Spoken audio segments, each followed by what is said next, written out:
Yuk. Ya, sebentar. Gua apa?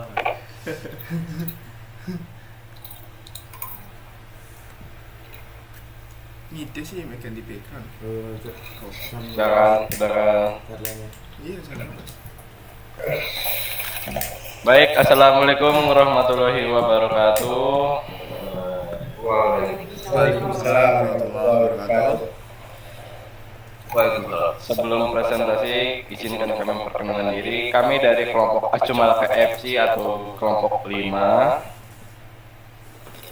Selanjutnya, perkenalan diri. Perkenalkan, nama saya Divita Dwi Indayani dan rekan Saya Wildan Valerian.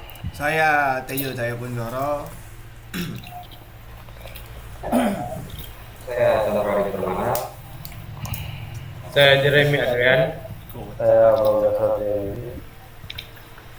Satya. Saya Muhammad Ilham. Saya Renardia Skorati. Oke. Selanjutnya kita akan memaparkan materi yang sudah kita buat. Sebentar.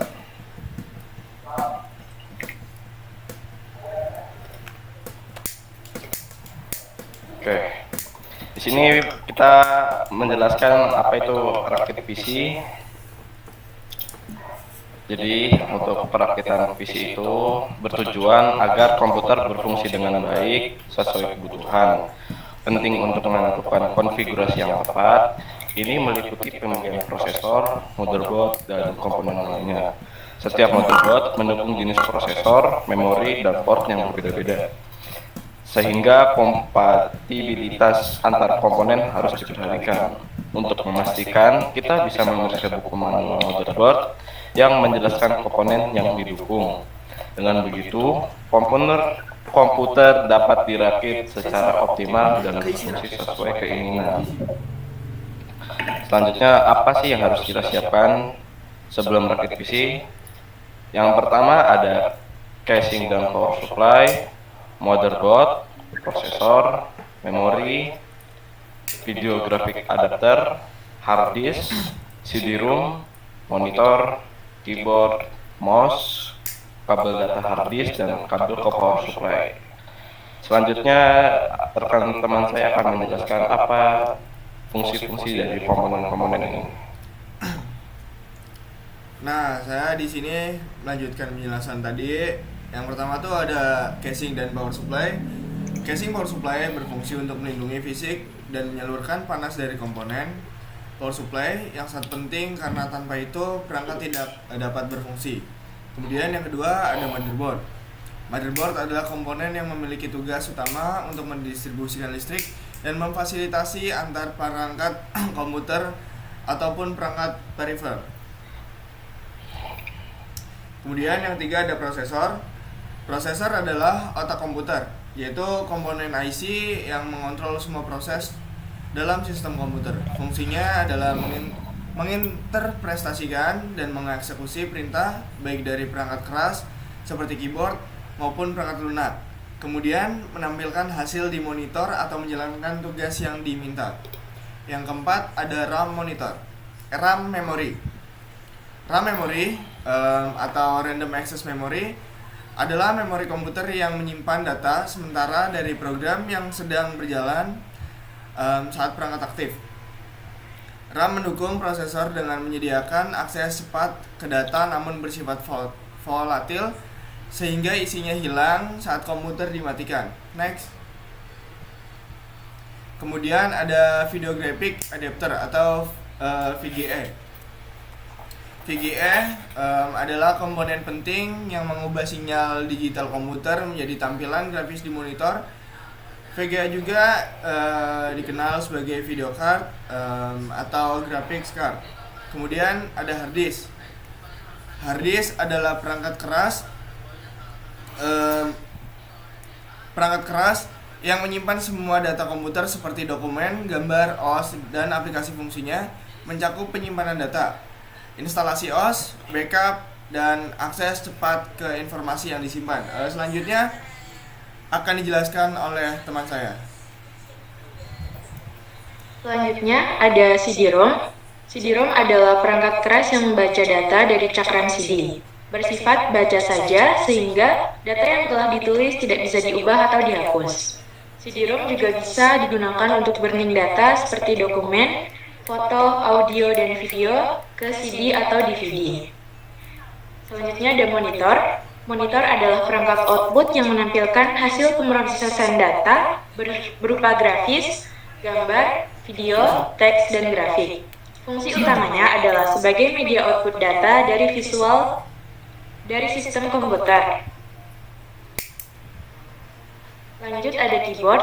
Keyboard adalah perangkat input utama untuk memasukkan informasi dan instruksi ke komputer. Terdiri dari angka, huruf A sampai Z, dan simbol kontrol. Keyboard memungkinkan pengguna mengetik teks, angka, dan perintah, serta membantu navigasi dalam dokumen dan penggunaan shortcut untuk efisiensi kerja. Selanjutnya ada mouse. Mouse adalah perangkat input yang digunakan untuk menggerakkan pointer atau kursor di layar monitor. Fungsi utamanya adalah memungkinkan pengguna untuk memilih objek, melakukan klik, drag, dan drop, serta navigasi yang lebih intuitif dibandingkan hanya menggunakan keyboard. Next, ada kabel data hard disk. Kabel data adalah saluran fisik untuk mengirimkan informasi antara perangkat elektronik. Kabel data hard disk menghubungkan hard disk dengan motherboard, mentransfer data, dan memungkinkan akses serta penyimpanan yang efisien. Jenis kabel ini umumnya berupa SATA atau serial ATA untuk hard disk modern. Selanjutnya ada kabel power supply. Power supply atau catu daya adalah komponen yang memasuk daya listrik ke perangkat. Ia mengubah berbagai bentuk energi seperti energi matahari, mekanik, kimia, dan listrik. Kabel power supply berfungsi mengalirkan daya dari power supply ke komponen komputer, seperti motherboard dan hard disk. Tanpa kabel ini, komponen tidak dapat beroperasi. Selanjutnya akan dijelaskan oleh rekan saya. Nah, setelah menyiapkan komponen komputer, ada juga alat yang akan kita gunakan, seperti solder, obeng, adapter, multimeter, tang potong, tang masif, dan riset. Nah, setelah kalian menyiapkan bahan dan alat, kalian juga harus memastikan link area tempat kalian praktek itu bersih dan juga luas supaya nyaman dan aman. Nah, selanjutnya akan dijelaskan oleh Bang Asep. Oke, yang pertama membuka casing PC. Buka sekrup penahan di bagian belakang casing, kemudian copot penutup sebelah kiri casing, cukup sebelah saja. Semua komponen yang ada saya lepas sehingga casing dalam keadaan kosong. Yang kedua, memasang motherboard. Untuk memasang prosesor ke motherboard, perhatikan jenis prosesor, Intel atau AMD, dan soket yang digunakan. Langkah pertama, buka soket prosesor dengan menarik pengait ke kiri secara perlahan, lalu angkat penutup prosesor. Langkah kedua, pegang tepi prosesor dengan 3 jari, hindari menyentuh pin atau lingkaran kemasan. Pastikan posisi benar sebelum memasukkan prosesor. Langkah ketiga, pasang pengaman dengan menekan pengait agar prosesor aman di tempatnya. Ketiga, memasang heatsink atau kipas prosesor. Sebelum kamu memasang heatsink, biasanya akan ada thermal paste yang digunakan untuk menjaga suhu prosesor. Pasang heatsink di atas prosesor dan sesuaikan dengan kaki tiap-tiap heatsink. Setelah dirasa pas, kencangkan kaki dengan skrup dan obeng hingga menancap ke badan motherboard dengan sempurna. Lakukan pengetesan dengan menggoyangkan heatsink. Jika heatsink tidak goyang, maka kamu berhasil dalam tahap ini. Selanjutnya, 4. Memasang RAM. Sebelum memasang RAM, perhatikan soket dan tipe RAM yang akan dipasang. Jika sudah cocok antara soket dan tipe RAM, maka kamu dapat memasangnya. Tancapkan RAM ke soket secara perlahan hingga soket saling mengunci dan terdengar bunyi klik. Selanjutnya akan dijelaskan oleh rekan saya. Yang kelima ialah pemasangan power supply. Power supply sangat beragam dan bergantung dengan jenis case yang digunakan. Pasang power supply sesuai tempat yang disediakan. Setelah dirasa pas, kencangkan bodi power supply dengan baut hingga posisi power supply kuat. Power supply di sini berguna untuk memberi daya atau arus listrik pada komputer. Next.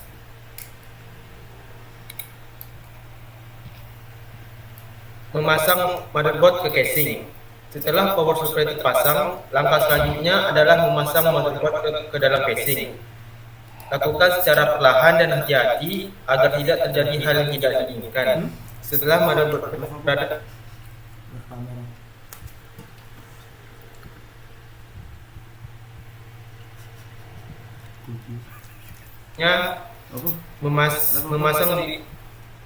memasang optic drive. Pemasangan CD atau DVD drive biasanya terletak di bagian depan casing.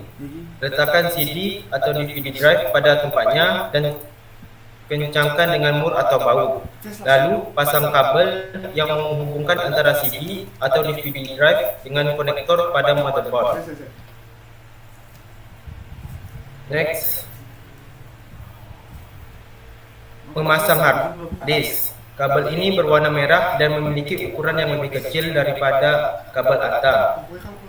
Kabel ATA juga merupakan kabel yang paling sering digunakan pada komputer baru untuk memasang. Silahkan masukkan hard disk yang ada labelnya menghadap ke atas.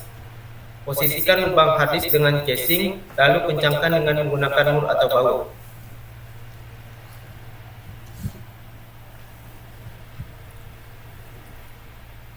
Selanjutnya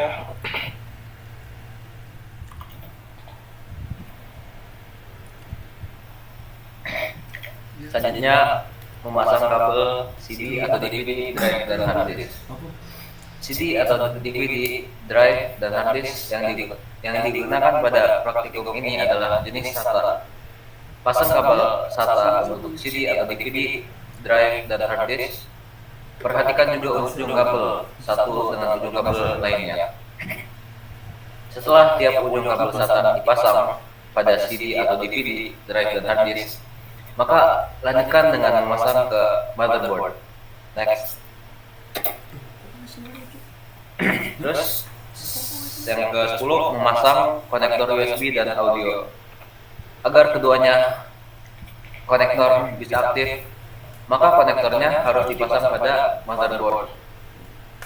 Pasang dengan cara melihat bentuk konektor dan cari jumper yang memiliki tulisan USB dan audio. Biasanya di bagian pinggir motherboard. Next. Yang 11 yaitu memasang kabel power LED. Kabel ini terdiri dari beberapa bagian seperti kabel power, kabel restart, dan kabel LED. Tiap bagiannya memiliki fungsi masing-masing. Untuk memasangnya, perhatikan tekanan yang di motherboard. Biasanya posisinya berdempetan. Setelah diketahui posisinya, pasang kabel kecil tersebut secara perlahan-lahan dan perhatikan juga letak jumper yang ada. Next. Yang ke-12, memasang kabel dari power supply ke motherboard. Dalam memasang kabel power supply, pastikan kamu memposisikannya dengan pas, karena kabel inilah yang akan menghubungkan arus yang akan masuk. Pastikan kamu memasangnya dengan pas dan jangan sampai longgar.